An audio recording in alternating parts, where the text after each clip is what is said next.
धर्म क्षेत्र कुरुक्षेत्र से विजय सब्रवाल अपने त्रिशूल प्रोग्राम में आप सबको नमस्ते, सत श्री अकाल और आदाब करता है। अल्मा इकबाल का एक बड़ा फेमस मशहूर शेर है, मजहब नहीं सिखाता आपस में बैर रखना। हिंदी है हम, वतन है हिंदुस्तान हमारा। कितना अच्छा उन्होंने ये लिखा।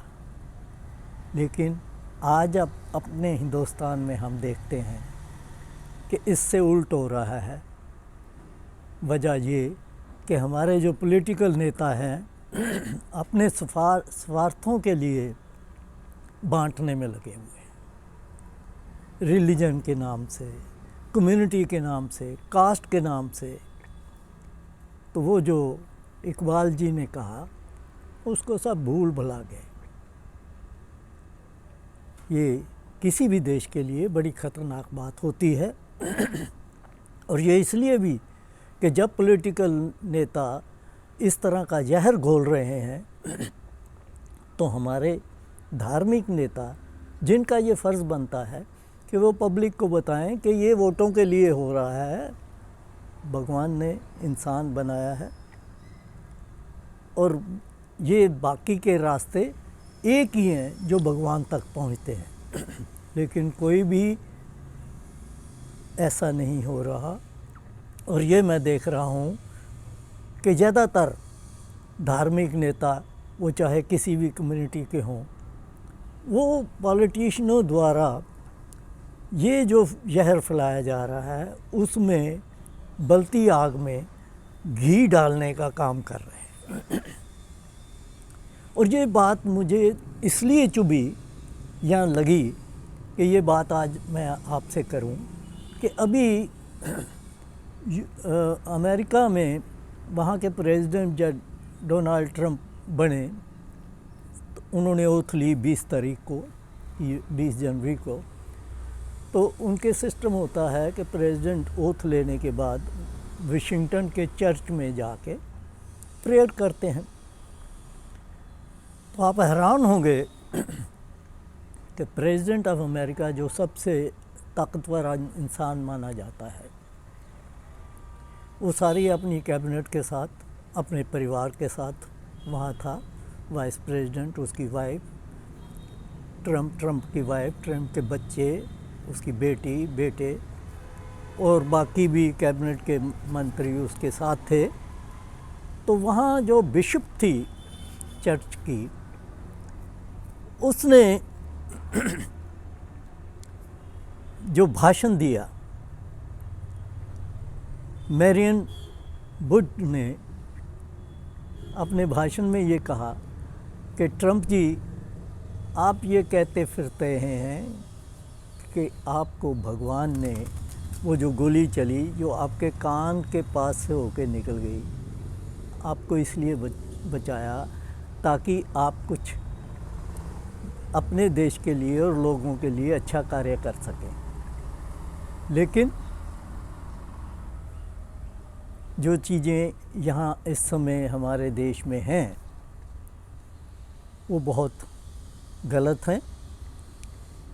लोगों में एक डर का माहौल बना हुआ है और ये इन चीज़ों से बना है कि जिस तरह से आपने जेंडर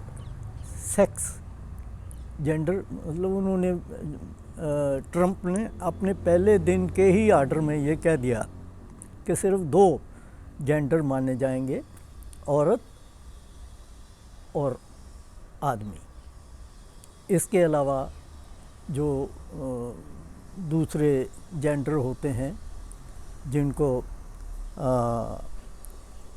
गे हो गए या लेस्बियन हो गए, ट्रांसजेंडर होते हैं, उनको नहीं माना जाएगा। और बल्कि एक आर्डर में तो उन्होंने जो ट्रांसजेंडर हैं उनको आर्मी से निकालने के आदेश भी दे दिए। तो इसके अलावा उन्होंने ये कहा कि हमारे देश में ऐसे भी लोग हैं जो हमारे घरों में, हमारे रेस्टोरेंट्स में, हमारे दूसरे इंस्टीट्यूशंस में सफाई करते हैं, उसकी देखभाल करते हैं, हमारे माली हैं, हमारे एग्रीकल्चर के वर्कर हैं, जिनको आपने इमिग्रेशन लॉ बदल के उन सबको यहाँ से निकालने के आदेश जारी कर दिए हैं। तो ये उनके ऊपर आप दया करें। उन्होंने लफ्ज़ इस्तेमाल किया कि आप मर्सी इनके ऊपर करें, और ये मेरी अपील है उनको। उन्होंने कहा कि ये मेरी आपको अपील है, मेरी रिक्वेस्ट है। जब वो ये चीज़ें बोल रही थी तो सब जो बैठे थे उन्हें परेशानी हो रही थी। वाइस प्रेसिडेंट अपनी वाइफ के साथ बात कर रहा था, उषा के साथ, जो इंडियन ओरिजिन की है, कि ये क्या हो रहा है। उसकी बेटी अपने हस्बैंड से बात कर रही थी, ट्रंप की बेटी, कि ये क्या बोल रही है। और जब उठे तो तब ट्रंप ने यहाँ तक भी कह दिया कि ये कोई क्या मजाक था।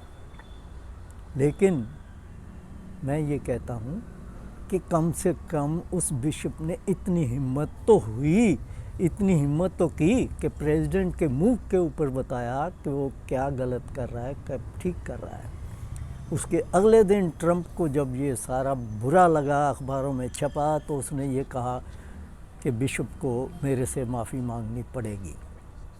तो बिशप ने उसका जवाब ये दिया कि हम लोग माफ़ी नहीं मांगा करते, हमारा धर्म है कि हम सबको सही बात बताएं, और मैंने कुछ गलत नहीं कहा।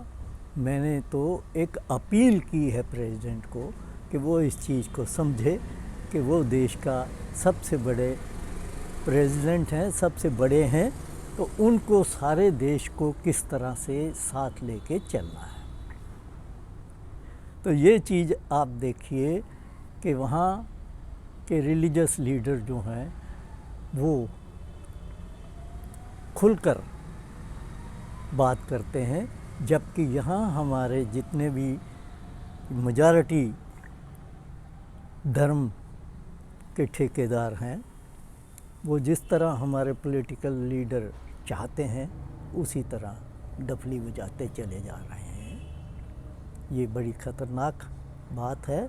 इसका इम्पैक्ट हर देश में जहाँ ऐसा होगा बुरा ही देखा गया है। तो आज इतना ही।